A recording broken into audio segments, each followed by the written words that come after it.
All right, so I wanted to do a little product review today. So we're camping and we've got our grill out so we can do a little bit of grilling. And we got this a little while ago. We really liked the orange color of this because it matches the interior of our 77 Kingsley. But we've used it now for maybe a year of camping and it has been really good. And so I thought it would be nice to do a little bit of a review on it. So the model for this is a Weber Q1200, and they make a few different sizes. They make a 1000, I think, which is, so the number describes the number of square inches plus a zero or something like that. I think the 1200 is 120 square inches of cooking space. So a 1000 or a 2000 would be, smaller or bigger. This size seems to work really well for us because we can cook food up to 3-4 people pretty easily on this, and it heats up nicely, it cooks really well, and so we've been really happy with it. And it's very compact, so it's easy to pack up and store and easy to carry around with us. So I'll just kind of show a few of the features here and point out it has a nice little temperature gauge on the top here. So we use that to kind of get an idea of what we're cooking at. It seems to be relatively accurate.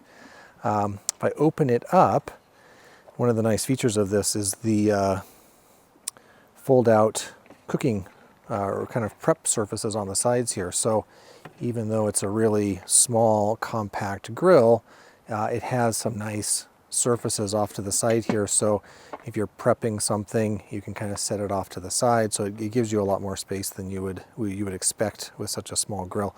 We've got a little table that we put it on, but we could just as easily put it on a picnic table or something else.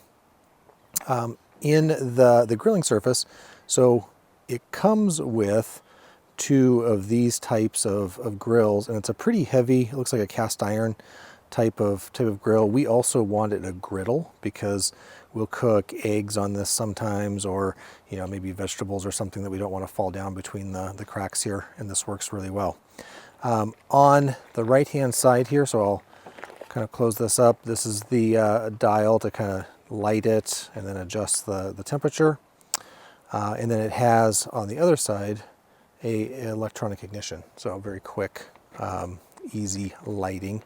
We'll come around to the end here. I'll kind of show a little bit of the adaptation, or a little bit of what I did to adapt it to propane.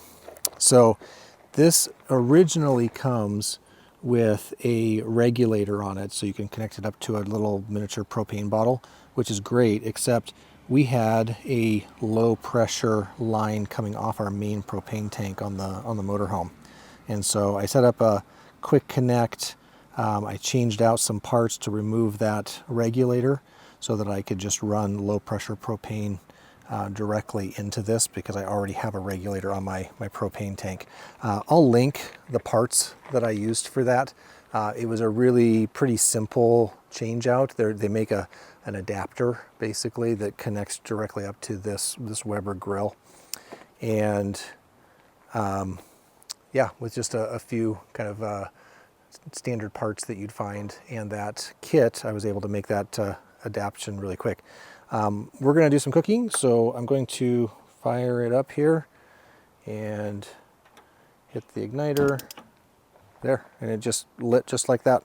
So got the grill going, so we're ready to cook our dinner.